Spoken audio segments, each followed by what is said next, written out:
পৃথিবীর সবচেয়ে শক্তিশালী জিনিস কি? হ্যাঁ, পৃথিবীর সবচেয়ে শক্তিশালী জিনিস হচ্ছে পাহাড়। আচ্ছা, পাহাড় থেকে শক্তিশালী জিনিস কিছু আছে?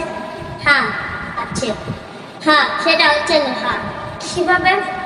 আপনি কি দেখেন নাই বিশাল বিশাল পাহাড়কে স্কোয়ারে দিয়ে কাটতেছে? লোহার সে শক্তিশালী জিনিস কিছু আছে? হ্যাঁ, আছে।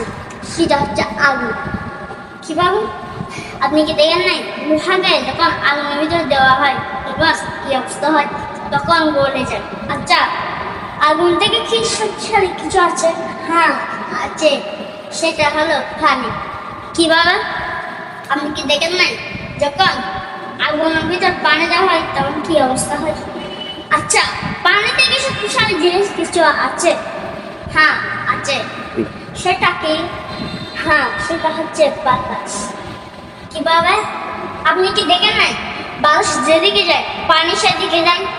আচ্ছা, বাতাস থেকে শক্তিশালী জিনিস কিছু আছে? হ্যাঁ, আছে। সেটা কি? বলো। যে ব্যক্তি অসহায় মানুষকে গোপনে দান করে সে হচ্ছে পৃথিবীর সবচেয়ে শক্তিশালী ব্যক্তি। সাল্লাল্লাহু আলাইহি ওয়া সাল্লাম, সাল্লাল্লাহু আলাইহি ওয়া সাল্লাম।